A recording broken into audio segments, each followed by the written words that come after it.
The hardwood floor bit cold against Loretta Holt's palms. She stared at the polished wood grain, eyes fixed on a drop of cranberry sauce that had landed 3 inches from her nose, glinting ruby in the glow of the chandelier. Her hip throbbed where it struck the chair leg, but the ache was distant, dulled by the humiliation still ringing in her ears. "Mom, you need to get up." Zion's voice was sharp, embarrassed, as if her fall had somehow inconvenienced him instead of shocking him. Around the table, no one moved to help her. Not her son. Not his wife, Naomi. Not Naomi's mother. Denise Pierce, the guest who'd taken Loretta's seat at the head of the Christmas table as though it were her birthright. For a long second, Loretta stayed there on the floor, breathing slowly, studying the tremor in her hands. Her eyes flicked to 8-year-old Imani, sitting frozen beside her mother, fork suspended mid-her. The child's brown eyes were wide, confused, a flash of something like guilt stirring in them. Loretta pushed herself up, fingers gripping the edge of the table for support. "It's fine," she murmured. "I'm fine." "Mom, don't make a scene," Zion said quietly, glancing toward his wife. Naomi's manicured fingers toyed with her champagne flute. Denise offered a tight smile, the kind that wasn't sympathy, just victory disguised as politeness. Loretta's breath trembled as she straightened. "You pushed me, Zion." He blinked, feigning surprise. "I didn't push you. You just lost your balance." Her throat burned. The air in the dining room thickened with tension and the scent of honey-glazed ham. "You told me to move. Then you shoved the chair." "Mom," he gave her that careful tone adults use with elderly parents they've already decided are fragile. "Please, let's just eat." No one else spoke. The Christmas music from the speaker kept playing, cheerful, tinny, cruelly indifferent. Loretta pressed her lips together, turned, and walked toward the kitchen. Her hands shook. She could still feel where his palm had grazed her shoulder, the careless strength in it. The kitchen smelled of butter and nutmeg. Steam fogged the window. She reached for a towel and wiped her hands, though there was nothing on them.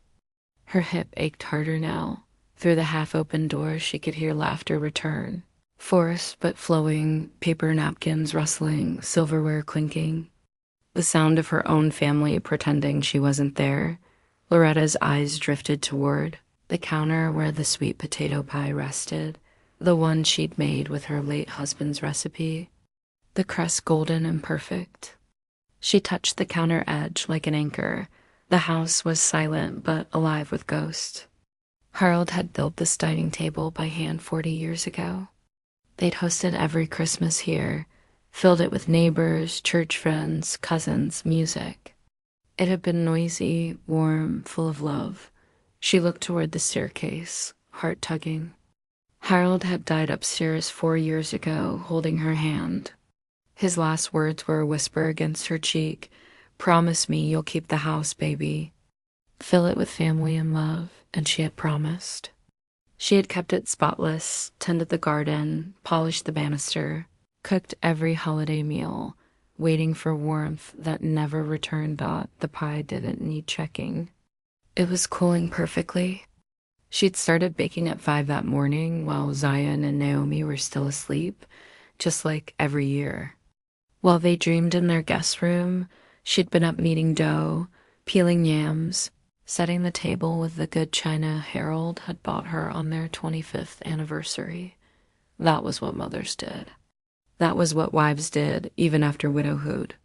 She kept the rhythm, the ritual, the love alive, even when no one else remembered why. Now, leaning against the counter, Loretta realized she was trembling not from pain, but from anger. She glanced at her reflection in the dark oven glass, at the woman staring back, silver-haired but unbroken, eyes still sharp despite the tears threatening to fall. Somewhere in the dining room, Naomi's laughter rose again, light, hollow, and far too loud. Denise said something about proper hosting traditions. Zion chuckled in agreement. Loretta inhaled. the scent of cooling pie filling her lungs, and whispered under her breath, "Merry Christmas, Harold." Then she straightened her back. The kitchen clock ticked loudly in the silence, preparing everything. That's what mothers do. Loretta whispered to herself, her voice brittle as the edge of a plate. "Mom?"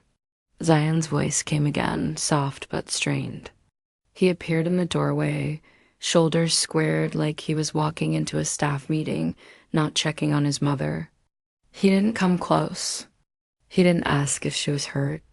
His hands stayed tucked in his pockets, careful, distant. "You okay?" Loretta turned from the counter, towel still in hand. "You pushed me, Zion."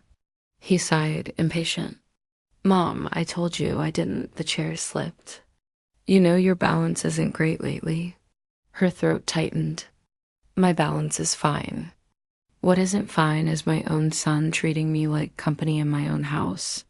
He exhaled through his nose, the way he used to when he was a boy caught lying. "Mom, please. Let's not do this." Denise just thought it would be nice to sit where she could reach the carving tray. It wasn't that deep. She could have sat anywhere, Loretta said low. "But you made me move."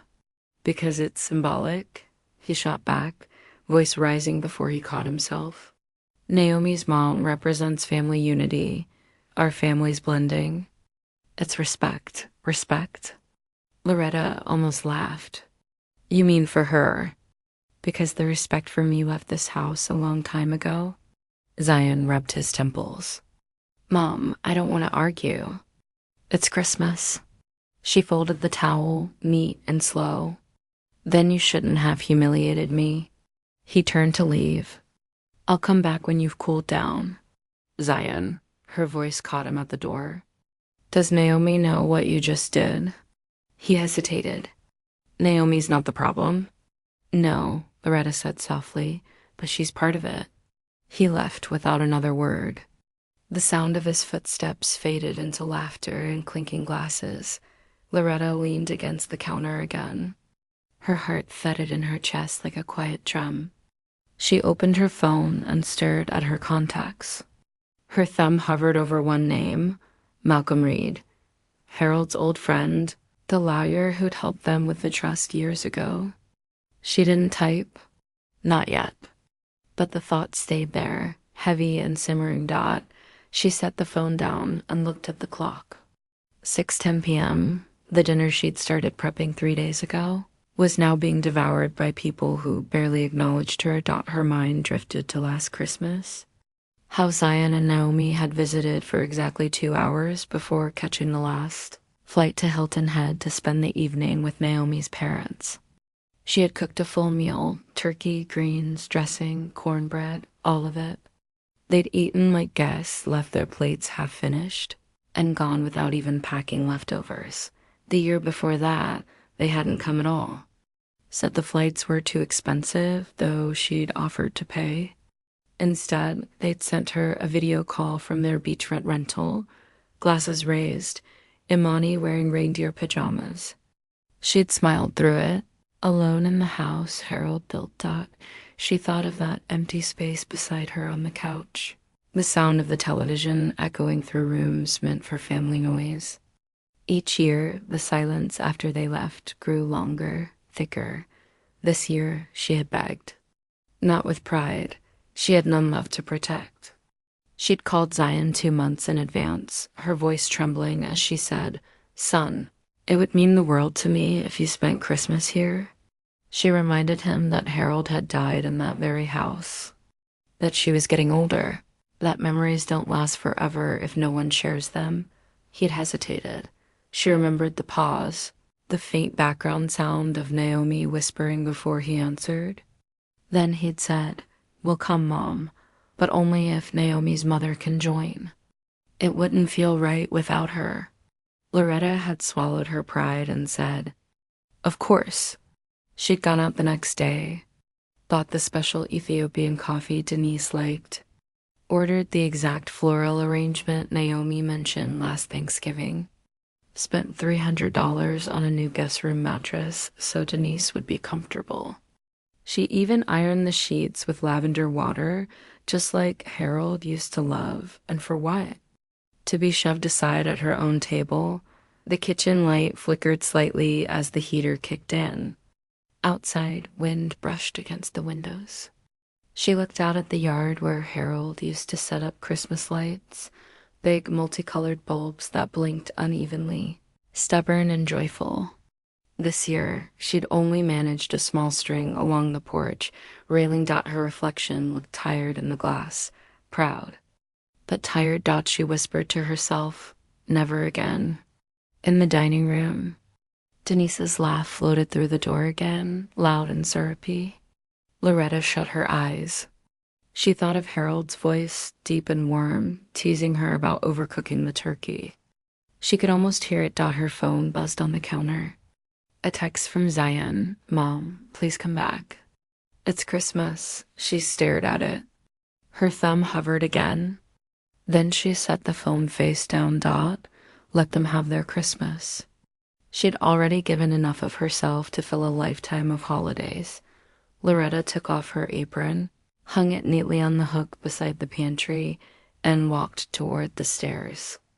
The laughter behind her door kept rising, brittle, false, while upstairs, her house creaked with the weight of old promises and the quiet strength of a woman finally beginning to wake up. Loretta had said, of course. She'd said it the way women of her generation always said it, polite, accommodating, stitched together with the kind of grace that was expected of her. She'd made room for Denise Pierce in every possible way. Bought her that expensive coffee blend she liked from the boutique store in Buckhead. Picked up the imported napkin rings Naomi claimed matched her mother's aesthetic. Even replaced the mattress in the guest room because Denise's back was sensitive. $300. Just to make sure the woman slept well under Loretta's roof. But respect, it seemed, didn't go both ways. No. That very woman sat in Harold's old chair, at the head of the table where his hand-carved initials were, still etched faintly into the wood. The seat that had belonged to him and then to her. A spot no one else had ever taken until tonight. Loretta's eyes burned with the memory. A symbolic gesture, Zion had called it. Symbolic of what? That she no longer mattered in her own home. She reached for the teapot on the stove, poured hot water into her cup. Her hands trembled slightly, not from age, but from exhaustion. Outside, the night had thickened, a restless wind brushing against the kitchen window, whistling like an old friend trying to get in. Her gaze drifted toward the staircase again. Upstairs, Harold's office door was still closed, just as he'd left it. The door had been untouched since the funeral. She couldn't bring herself to move a thing, not the mug still sitting on his desk. Not the pens in their old cigar box, not the stack of papers tied together with string. She told herself it was respect. Maybe it was denial. Dinner downstairs had gone on without her. She could hear the faint clink of cutlery, the laughter that came in bursts, forced and unnatural. Denise's voice rose now and then, always commanding, always just a little too loud. Loretta finished her tea, rinsed the cup, and stood there for a long moment. The clock ticked past 10. The house settled with tiny sighs, its old bones creaking in the cold. Then, slowly, she climbed the stairs. The air upstairs was cooler. The smell of cedar and faint aftershave lingered, Harold's scent captured in the wood itself. She paused at the door to his office, hesitated, then pushed it open. The room was exactly as she'd left it. Papers neatly stacked, curtains drawn halfway, a thin film of dust on the windowsill. She walked to his desk, fingertips brushing along the edge, tracing the familiar grooves. Her hand stopped at a worn leather folder, the Holt Family Trust. Loretta sank into Harold's old chair. It creaked beneath her weight. She opened the folder, scanning the legal text. Her pulse quickening as memories surfaced, the day they'd signed it with Malcolm Reed present. Harold's insistence that she understand every clause. He'd smiled that day, half joking, half serious. Baby. One day you might need this paper more than you think. She'd rolled her eyes back then. What, you think Zion's gonna sue me over Christmas? Not sue, he'd said quietly. But people change when money's involved. I just want to make sure you're never cornered. Loretta blinked back tears as she reread the section labeled Trustee Powers and Exceptions. The line swam before her, then sharpened. If the beneficiary demonstrates clear unworthiness or harm to the trustor, the trustee reserves the right to dissolve the beneficiary designation and redirect assets at their sole discretion. Her breath caught. She read it again. Then again Harold had known. Somehow deep down, he'd known. This wasn't just a financial clause. It was a lifeline. He had left her a way out. Loretta pressed her palm flat over the page. The faint pulse in her wrist beating against the paper like a heartbeat. Outside, the wind howled harder, rattling the window pane. The sound felt almost like an answer, a whisper through time. Harold's voice wrapped in the storm. Use it if you have to. Downstairs, the dishwasher hummed faintly. She could hear the muffled murmur of Zion and Naomi cleaning up. Their footsteps heavy, Denise's laughter still present, even now. Lingering like cheap perfume. Loretta closed the folder and held it to her chest for the first time that night. She didn't feel small. She didn't feel like a burden or a forgotten mother. She felt steady, anchored, powerful. She whispered into the dark, "You were right, Harold. You always were." The grandfather clock downstairs chimed midnight. She stayed there in his chair, the trust open beside her, until the first light of dawn began to push its way through the curtains. The night had been long, but her resolve had sharpened with every passing hour. At 5:45 a.m. Headlights swept across the front yard, twin beams cutting through the fog and settling in her driveway. Loretta blinked, startled for a moment. Then she smiled faintly. Malcolm Reed, always early. Always faithful. She rose from the chair, smoothed her robe, and looked once more at Harold's photograph on the wall. "Time to finish what you started," she said softly, and then she went downstairs to meet him. Through the kitchen window, Loretta watched as Malcolm Reed stepped out of his car, pressed suit, trench coat buttoned, a professional silhouette against the soft orange dawn. He carried 2 coffees in that old leather briefcase she remembered from decades ago, the same one he'd used when he and Harold handled their first trust signing. Even on Christmas morning, the man looked courtroom ready. Loretta opened the door before he could knock. "You're early," she said. Malcolm smiled, warm but careful. "You sounded serious last night." "I was."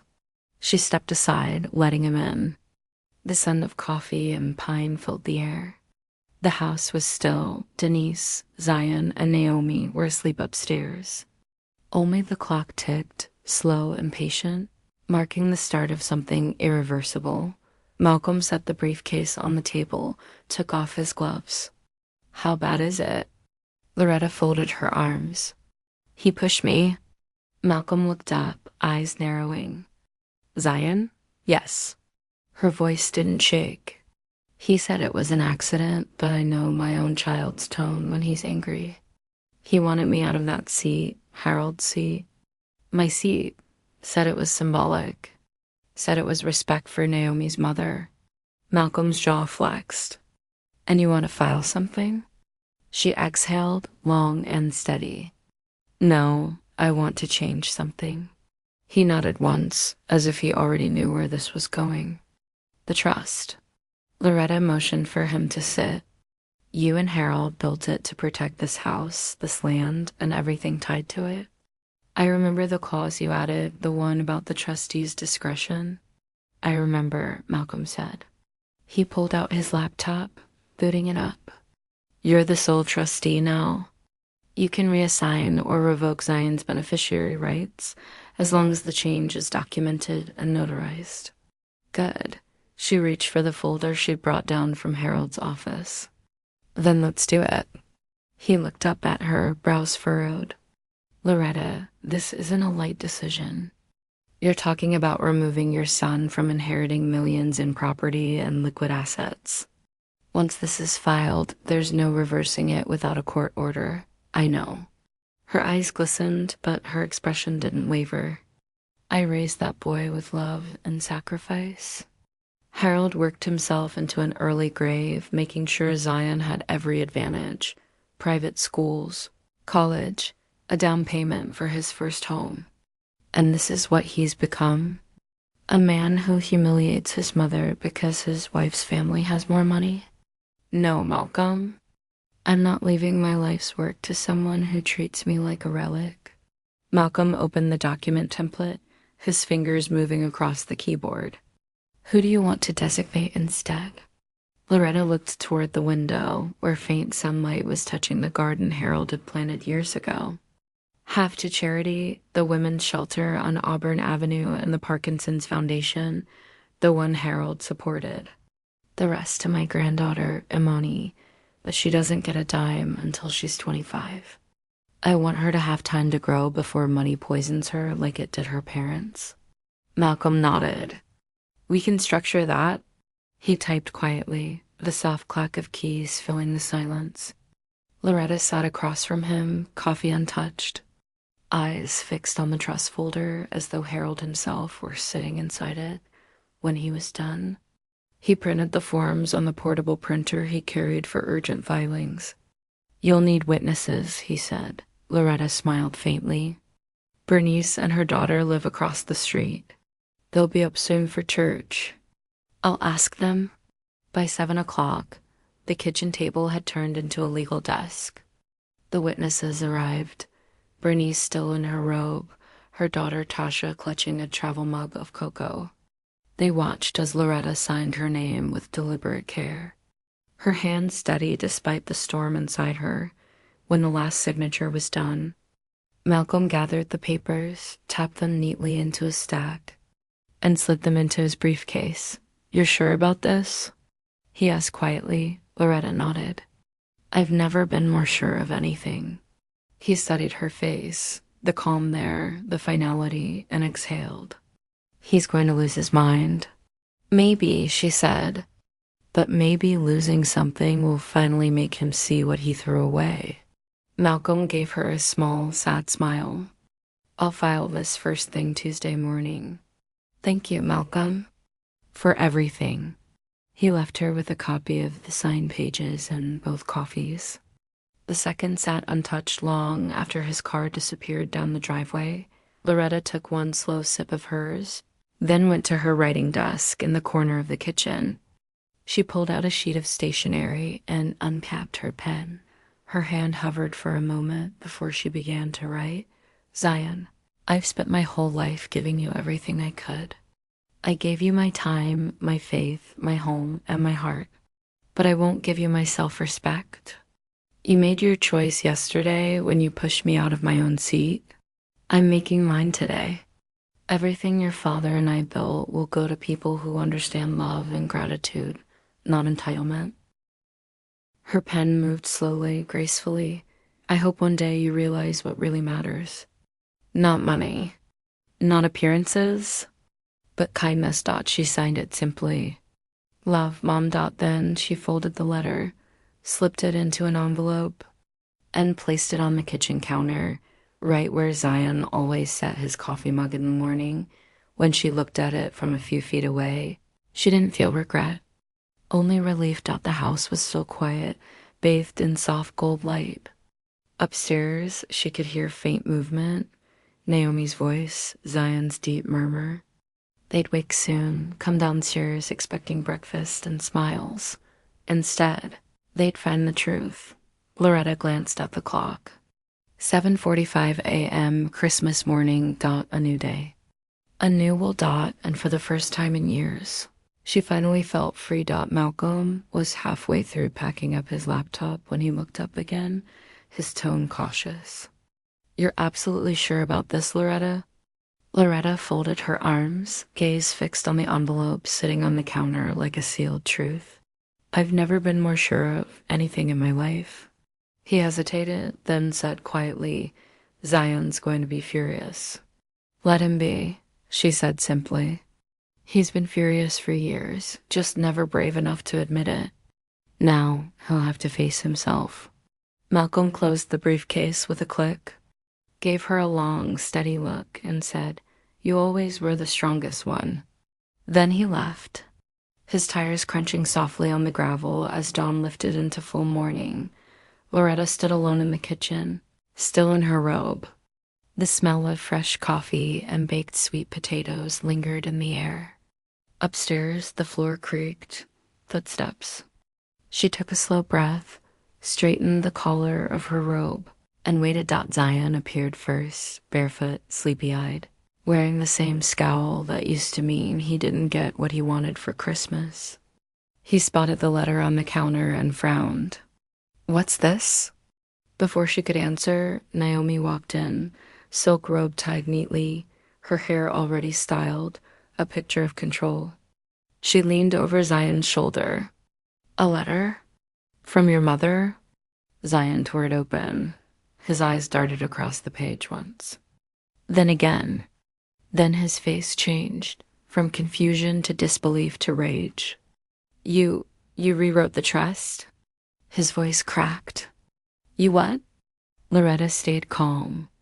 "I did what your father empowered me to do. I protected this home from becoming a trophy on somebody else's shelf." Naomi snatched the letter from his hands, her manicured fingers trembling. "This isn't legal. You can't just change it." "You can't just—" "I can," Loretta interrupted, voice steady. "Your father made sure of it." Naomi's face flushed. "Do you know what you're doing? You're cutting off your own family." Loretta looked her in the eye.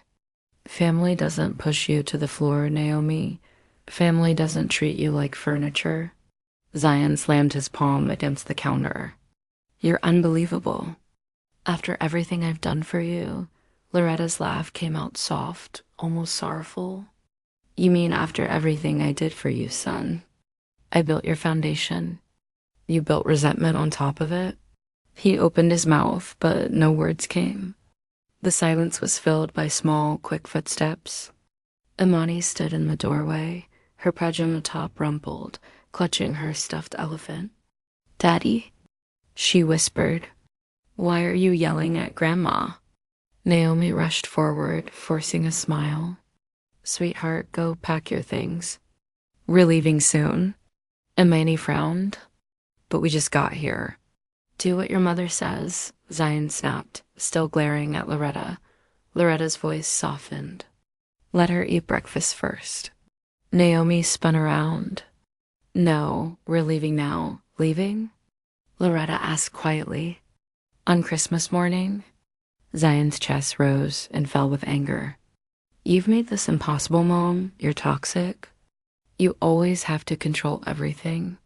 You can't stand that I have a wife, a life." Loretta shook her head.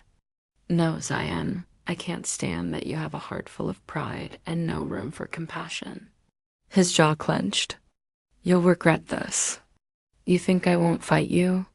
You think a judge will let you take everything from your only son?" Loretta stepped closer, her voice calm but unyielding. "You can fight all you want, but the only person you're fighting is the one your father raised you to be. And somewhere along the line, you buried him under Naomi's expectations and your own greed." Naomi grabbed Zion's arm. "We're done here. Pack the car." He hesitated for just a second, then stormed off. Footsteps pounding up the stairs. Naomi turned to Loretta, venom behind her perfect smile. "You just destroyed your family." Loretta's eyes were steady. "No, I saved what was left of it." Naomi's smile faltered. "You'll die alone in this house." Loretta tilted her head slightly. "Maybe, but I'll die with peace." "Can you say the same?" For a moment, silence held between them, sharp and heavy. Then Naomi turned away, her heels clicking hard against the tile as she left. Upstairs came the muffled sounds of drawers slamming, bags being yanked open, Imani's soft voice asking questions no one answered. Loretta stayed still, hands resting lightly on the counter. Minutes later, Zion came down carrying a suitcase, eyes red, jaw tight. Naomi followed, dragging Imani by the hand. The little girl's elephant trailed behind her, its ear caught under her shoe. Goodbye. Mama, Zion said flatly. Loretta didn't flinch. Goodbye, Zion. Imani looked up, small voice trembling. Grandma, will I see you again? Loretta knelt slightly, ignoring the ache in her knees. She brushed Imani's hair back gently. You will, baby. Grandma will always be right here. She tapped her own heart. Right where love lives. Imani's eyes welled up. Naomi tugged her away. Let's go. At the door, Zion paused one last time. You'll regret this, he repeated, but the threat had lost its bite. It sounded more like a plea from a man who didn't recognize the person in his own reflection. Loretta met his stare, her voice low and final. No, son. I already did. That's why I stopped. He flinched, blinked hard, and walked out, the door shut. Car doors slammed. Tires rolled down the gravel driveway, then silence. For the first time in years, Loretta's house was quiet dot, no laughter that wasn't hers. No footsteps that didn't belong. No pretending. She stood in that stillness, letting it wash over her like morning light, and then she smiled, small but real, as she whispered, Merry Christmas, Harold. We did it. The car's rumble faded down the long driveway until there was nothing left but the hum of the heater and the whisper of wind against the windows. Loretta stood still for a long time, her hand resting on the edge of the counter where the letter had been. The paper was gone, but the feeling it left behind, that sharp, clean quiet, filled the whole kitchen. The house no longer felt heavy. It felt hers again. She turned slowly, surveying the room she'd spent the past 3 days preparing. The polished table, the untouched dishes, the leftover feast sitting under foil. All that food for a family who'd chosen pride over peace. She picked up her apron from the hook, folded it carefully, and placed it on the counter. Then she began to clean, not out of obligation, but because it steadied her. Each motion was deliberate, stacking plates, sealing containers, running warm water over silverware. For years, she had cooked to keep people around her. Now, she cooked to reclaim herself. When the kitchen was spotless, Loretta poured herself a fresh cup of coffee and walked to the living room. The big chair by the window, Harold's chair, sat waiting, its leather soft and familiar. She lowered herself into it, the old wood creaking and greeting. The morning sun spilled across the floorboards, lighting the framed photographs along the mantel, Harold in his Sunday suit, Zion in his high school cap and gown, Imani as a newborn wrapped in a yellow blanket. Her gaze lingered on that last picture. Imani's face, so bright, so full of promise. The only one who hadn't yet learned the language of indifference. Loretta sighed. I hope she remembers the love, not the noise. The phone on the side table buzzed, once, twice. Then again, Zion. She ignored it. A few seconds later, Naomi's name appeared. Then again. Then Denise. Loretta turned the phone face down. The calls kept coming, the vibration dull against the table wood, but she didn't move. The silence beneath it was stronger, cleaner. After a while, the buzzing stopped. She smiled faintly. They'll call until they realize silence is the only answer I have left. Hours slipped by like that. Afternoon light replaced the morning gold, slanting across the living room walls. Loretta got up, went to the kitchen, and fixed herself a plate, greens, sweet potatoes, a slice of glazed ham. She set the plate at the dining table, her table, at the head where she belonged. She whispered a small prayer before eating. Not out of routine, but gratitude. Gratitude for peace. For Harold. For the chance to breathe without fear of being invisible. When she was done, she packed the rest of the food neatly into containers and labeled them for the neighbors. Tomorrow, she'd take plates to Bernice and Tasha, to Ms. Johnson down the street. Harold used to say love wasn't meant to be hoarded. As the sun dipped below the trees, Loretta drew the curtains and turned on the small lamp beside her chair. The house glowed warm again, not loud, not full, but alive. Her phone blinked with new notifications, 23 missed calls, 5 voicemails, 3 text messages. She scrolled through the previews. Zion, Mom, you can't do this. We need to talk. Naomi, you'll ruin everything. Zion again. If this is about yesterday, I'm sorry. But you need to undo what you signed. Loretta deleted them all, one by one. No hesitation. She opened her contacts, found Malcolm's number, and typed, "Filed the papers yet?" His reply came within a minute. "Already done." "Merry Christmas, Loretta," she smiled softly. "Merry Christmas, Malcolm." Later that evening, she poured herself a small glass of Harold's favorite brandy, the bottle still half full from last winter. She sat back in the chair, let the drink warm her chest, and flipped through TV channels until she landed on an old romantic comedy, one she and Harold used to watch every December. On dash screen.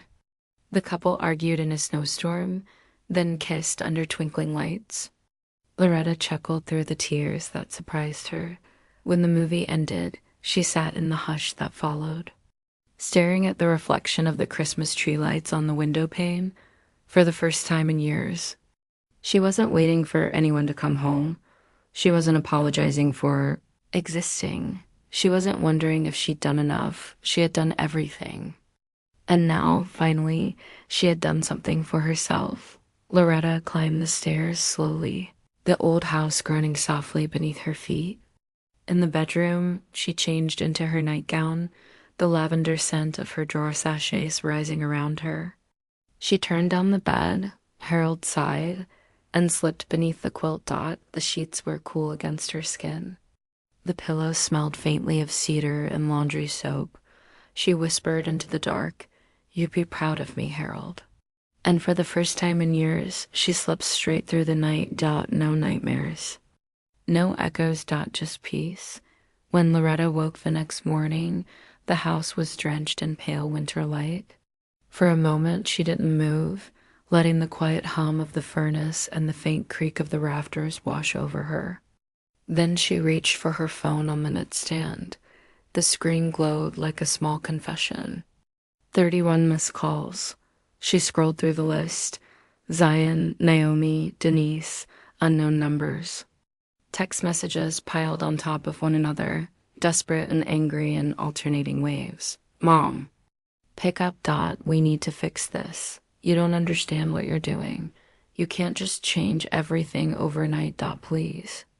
Just call me back." Loretta sat up slowly, her knees stiff but her heart surprisingly light. She set the phone aside without responding and reached for her robe. The lavender scent clung to its fabric, soothing her in ways words couldn't. Downstairs, the house still smelled faintly of cinnamon and ham. The table was clear now, only a vase of winter flowers in the center, white lilies, soft and fragrant. She poured herself a cup of coffee and stood by the window. Outside, frost sparkled across the garden like crushed glass. Her phone buzzed again on the counter. She didn't look at it. Instead, she walked to her desk, pulled out a notepad, and started writing a list. It wasn't a to-do list. It was a make-right list. At the top, she wrote, "Give back what was wasted." The first call she made was to the Auburn Avenue Women's Shelter, the same one she'd volunteered at years ago when Harold was still alive. The line rang twice before a familiar voice answered. Double quotes, "Miss Holt." "Is that really you?" "It's me, baby," Loretta said with a soft smile. "I'm calling because I want to make a donation. A big one." There was a pause. "Are you sure?" "I'm sure.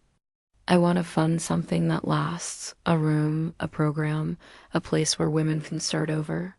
The woman on the other end began to cry. Loretta felt tears prick her own eyes. "Thank you, Miss Holt. You don't know what this means." "I do," Loretta said. "I know exactly what it means. Her next call was to the Parkinson's Foundation, the one Harold used to send checks to every Christmas. She explained who she was and what she wanted, a donation large enough to create a research grant in his name. The coordinator's voice trembled with gratitude. By the time she hung up, the morning had turned to noon. Her phone buzzed again. This time she glanced at it. Zion. She considered ignoring it, and then, almost on instinct, she answered, "Mom?" His voice cracked through the speaker, raw, strained. "I'm here," she said quietly. "Mom, please. You can't do this. You're overreacting. Naomi's freaking out. Denise is calling lawyers. We can fix this, okay? Just tell Mr. Reed to reverse it." Loretta took a slow sip of coffee. "There's nothing to reverse." "You can't mean that." "I mean every word." There was a sharp exhale on his end. "You're punishing me." "For one mistake, one mistake." Her tone stayed calm, almost tender. "Zion, a mistake is forgetting to call your mama. A mistake is missing church. What you did, the way you spoke, the way you looked through me like I was an inconvenience, that wasn't a mistake. That was a choice." He was silent for a beat. "I didn't mean to push you. I swear, I got caught up trying to make everyone happy." "No," she said softly. "You got caught up trying to please the wrong people." He groaned, frustrated. "Mom, you don't understand how hard I've worked to fit into Naomi's world." "I do understand," Loretta cut in. "That's the problem. You've spent so much time fitting in that you forgot where you come from. You forgot who raised you." The line went quiet except for his breathing. "I love you, Mom," he said finally. She closed her eyes. "No, baby. You love what I gave you?" "There's a difference." Silence stretched between them, long, heavy, and final. When he spoke again, his voice had lost its sharpness. "You'll regret this when I'm gone." "Maybe," Loretta said. "But at least it'll be my regret, not yours." Then she hung up. She stared at the phone for a moment, then switched it off completely. Outside, snow had begun to fall, slow. Steady flakes drifting down like the quiet applause of the universe. Loretta smiled faintly and whispered, "Thank you, Harold, for leaving me strength in the fine print." She turned on the radio, found a soft jazz station, and spent the afternoon tidying the house. She wrapped up the donation receipts, labeled envelopes for the charities, and sealed them with gold stickers.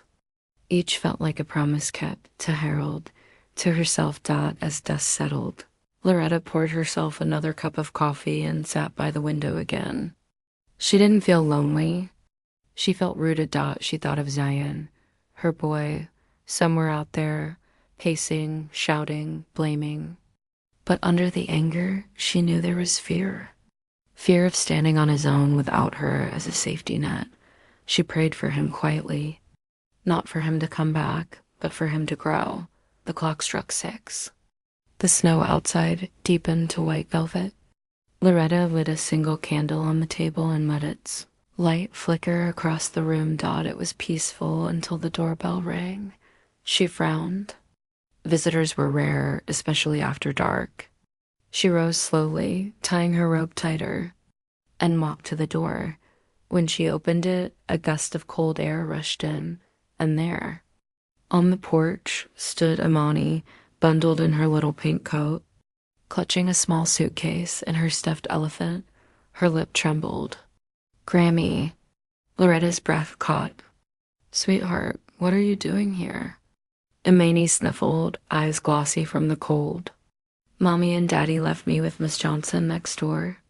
They said they had to go handle legal stuff, but Miss Johnson said it didn't feel right, so she brought me here." Loretta dropped to her knees, wrapping her arms around the child, pulling her close. "Oh, baby," she whispered, tears slipping into the girl's hair. "You did the right thing coming home."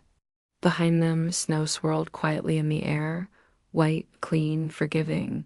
Loretta stood, guiding Imani inside. "Come on now, baby girl. Let's get you warm. Grandma's got hot chocolate waiting." She shut the door behind them, locking out the cold and every echo of yesterday's pain dot as the kettle began to whistle.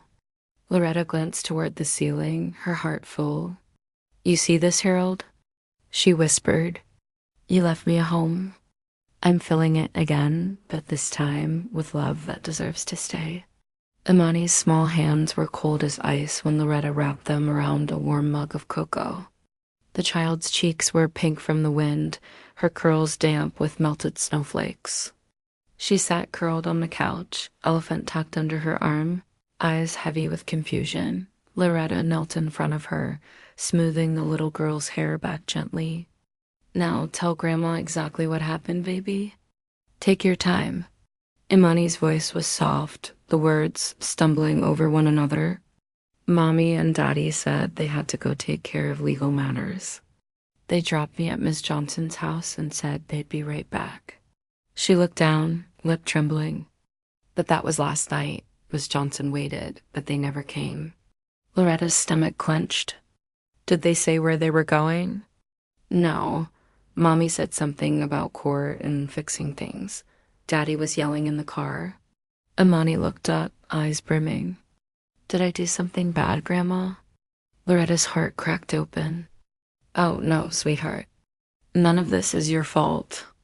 Your mommy and daddy are just confused right now." Imani sniffled and leaned into her. "Miss Johnson said they left some bags in the car. She gave me my suitcase and said to stay here with you. Is that okay?" Loretta pressed a kiss to her forehead. "Baby, that's more than okay. You're home now."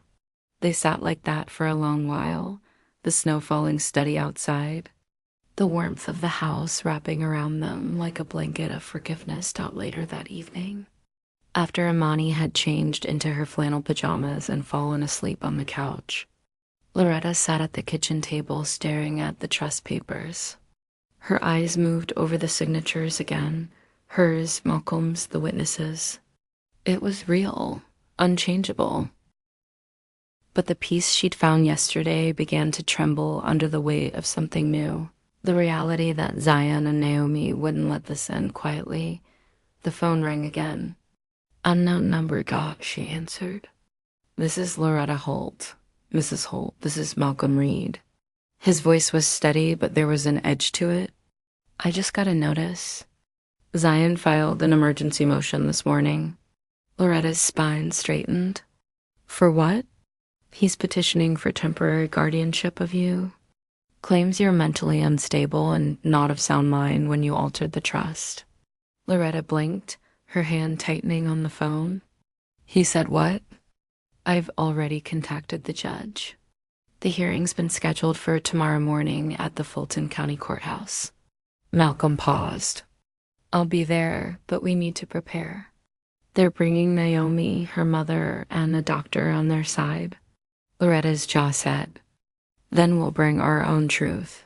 After she hung up, she sat for a long moment in silence. The audacity of it, her own son trying to paint her as senile, unfit, incapable, it burned in her chest. She looked toward the living room where Imani slept under a blanket, her little face soft in the glow of the Christmas lights. "No," Loretta whispered. "He's not taking anything else from me." She picked up her phone and dialed another number. Dr. Morris Jackson speaking. "Doc, it's Loretta." "Loretta Holt." "Merry Christmas, ma'am. How you feeling?" "I'm fine," she said, though her voice trembled. "I need your help. My son's trying to file a guardianship claim. Says I'm not mentally sound." A pause. Then the doctor's tone shifted, low, firm. "That's nonsense, and we can prove it. I have your medical and cognitive records right here. You're sharper than half the people I work with." Loretta exhaled in relief. "Would you testify?" "Of course I will," he said without hesitation. "Thank you, Morris." "Thank you so much." After she hung up, she scrolled through her contacts again and called Bernice Walker next door. "Bernice?" "Honey," she said when the woman answered, "I'm going to need you and Tasha to come with me tomorrow as witnesses. Say no more, Bernice replied. We got your back, Loretta. Loretta hung up and finally let herself breathe. She glanced at Harold's picture on the mantel. You knew, didn't you?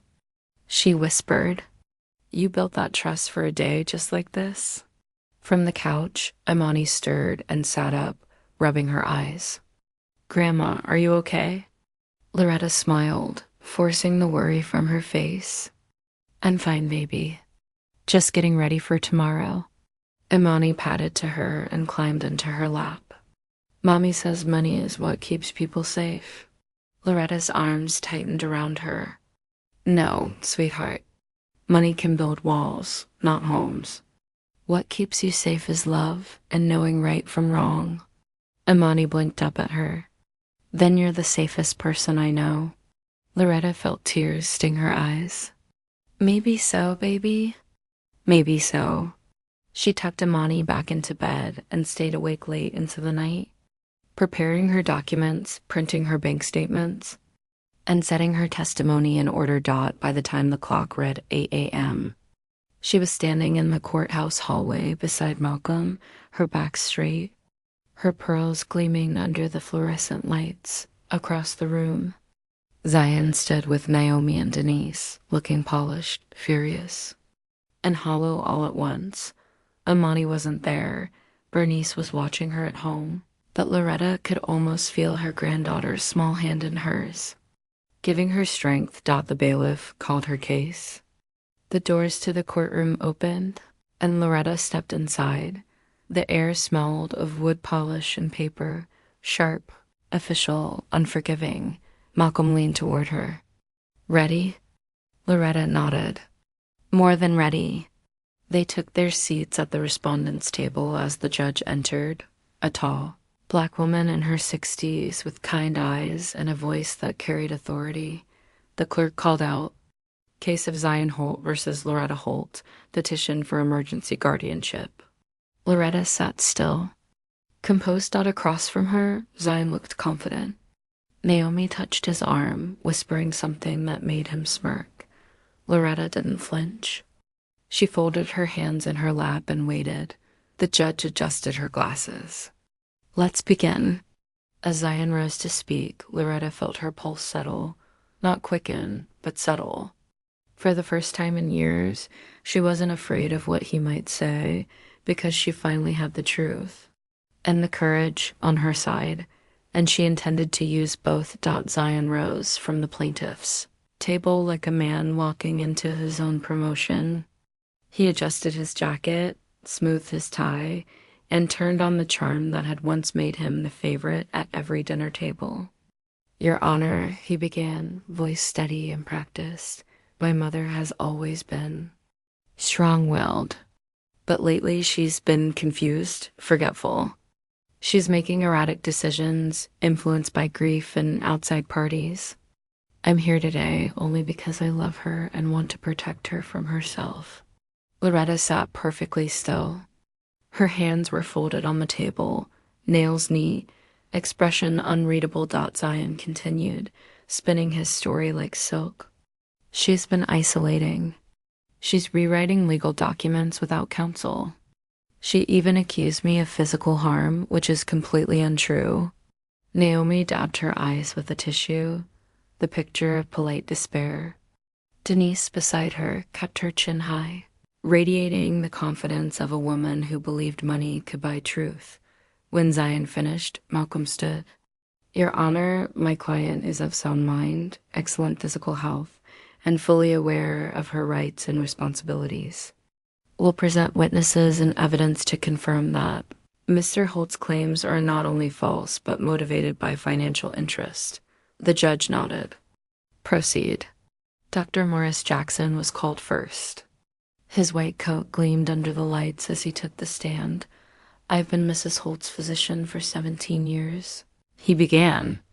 She is mentally sharp, physically active, and more organized than most people half her age.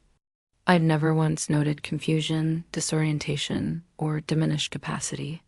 Malcolm smiled faintly.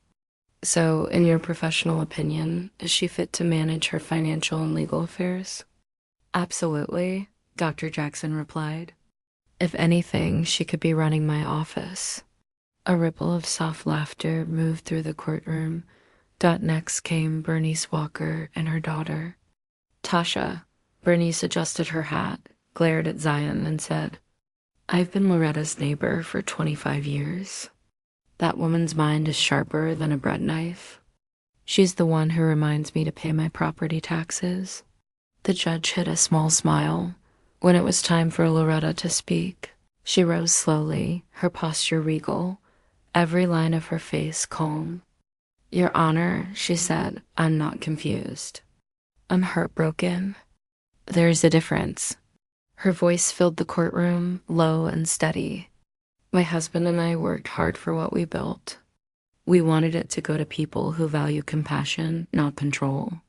My son doesn't understand that yet, but maybe one day he will. Until then, I'm choosing peace. That's not madness. That's clarity. The judge leaned back, regarding her with quiet respect. Thank you, Mrs. Holt.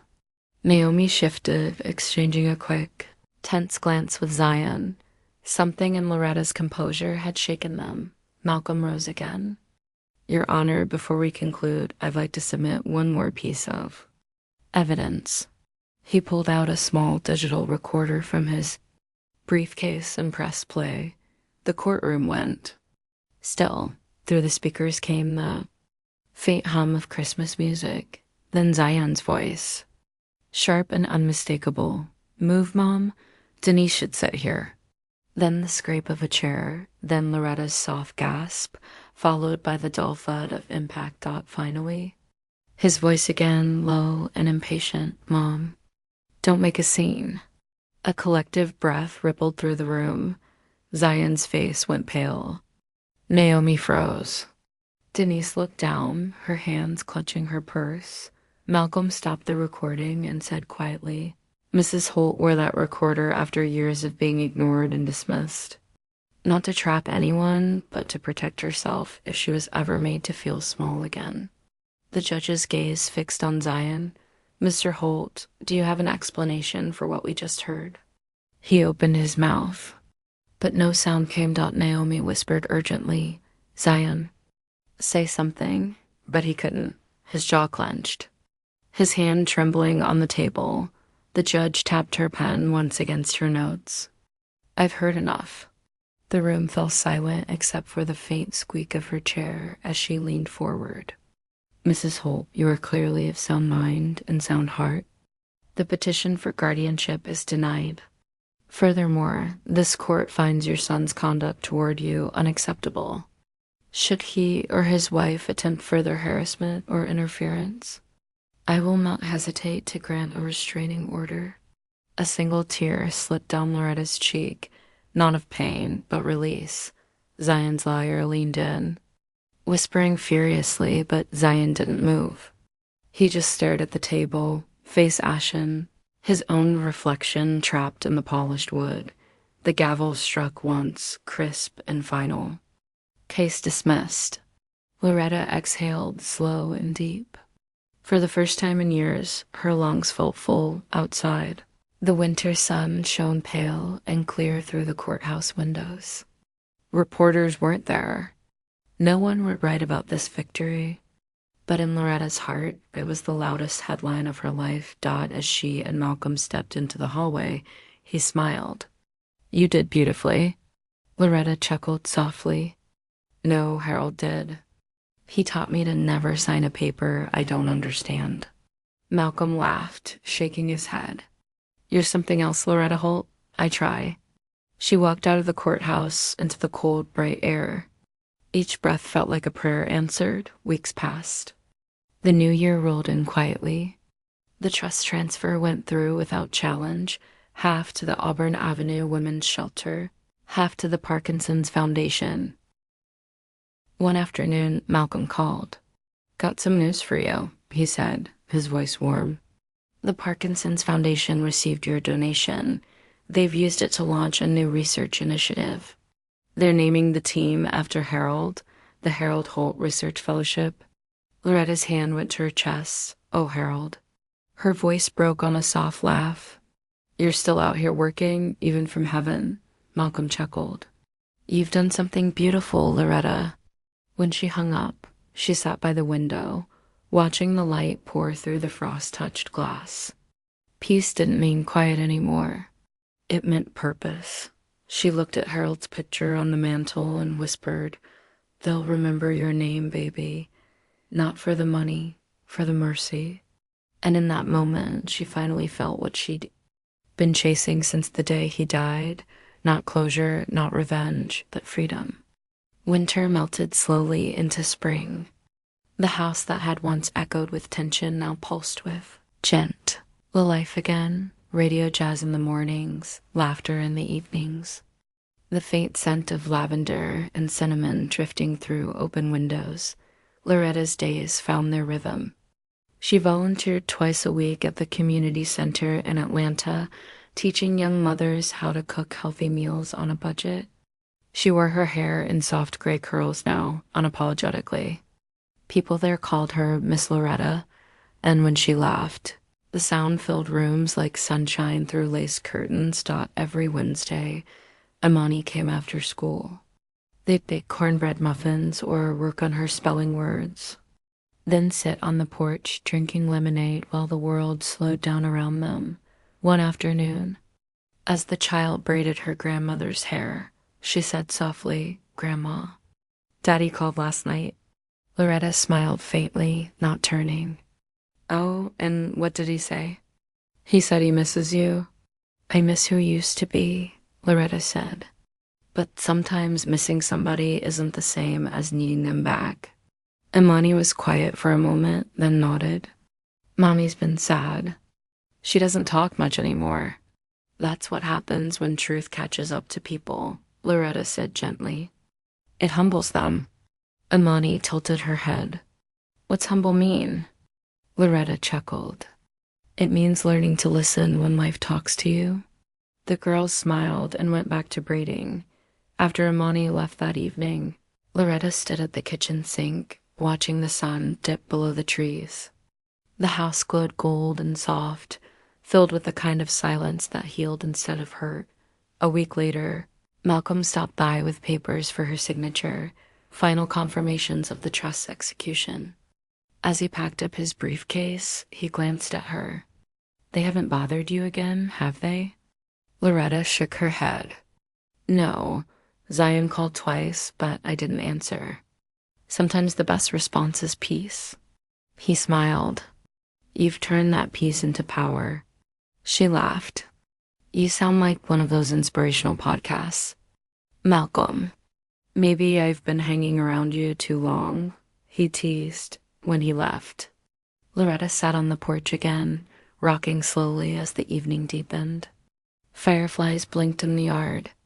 Somewhere, a neighbor's wind chime sang a soft, easy tune. She looked up at the sky and whispered, "You see this, Harold?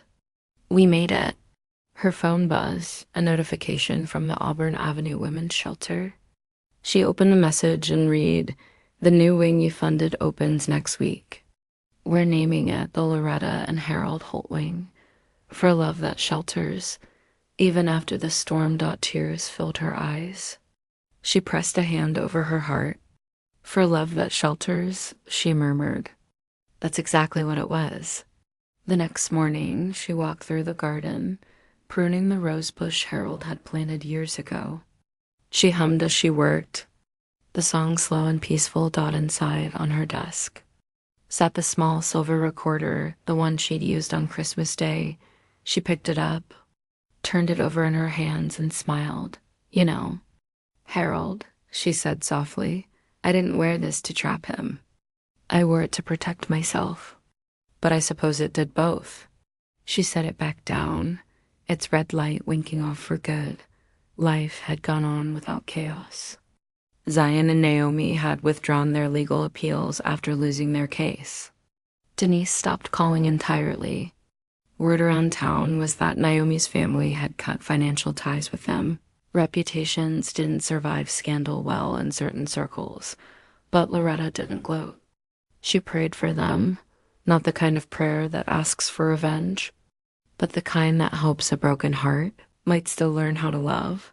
She spent her afternoons writing letters to Imani for the future, to the shelter staff, even to her younger self. The first line of that last letter read, "You will be tested, but you will not break. You will lose people you love, but find yourself in the quiet they leave behind." Every word felt like a promise taught by summer. Loretta's garden was bursting with color. Imani ran barefoot through it one afternoon, chasing butterflies, her laughter ringing like wind chimes. "Grandma," she called, holding up a jar with one caught inside. "Look, I got her." Loretta smiled. "Now let her go, baby. Some beauty only lasts when it's free." Imani opened the jar, and the butterfly floated upward. Wings flashing gold in the light, Loretta watched it vanish into the sky. Later that evening, she sat by her window, the glow of her reading lamp soft against the walls. She pulled out a notebook and began to write. Not another letter, something else this time, a reflection. A message. Her pen moved steadily as she wrote. "To anyone who's ever been silenced at their own table, this is for you. Don't let the people who break you define your worth. Peace is not passive. It's the loudest no you'll ever say. And family? It's not who shares your name, it's who shares your heart." She set the pen down and smiled through tears. Then, in a voice strong and steady, the same voice that once whispered prayers over dinner tables and lullabies into Zion's baby ears, she spoke directly. As though the world were listening. "Tell me something," she said quietly, looking right into the invisible camera of the human soul. "If your family stopped loving you the way they used to, would you still love yourself enough to stand up?" She leaned forward, eyes glistening. "Because if you wouldn't, it's time to start." The sound of her own heartbeat filled the room, calm, certain, free. She smiled, leaned back, and whispered one last line meant for everyone and no one at once. "Keep watching. Keep living. Keep choosing peace. Because one day the story won't be about who left you. It'll be about how beautifully you stayed." The wind rustled the curtains. Outside, the evening crickets began to sing dot, and inside the warm, glowing house on the quiet Atlanta street, Loretta Holt, mother, widow, survivor, reborn, finally let herself rest.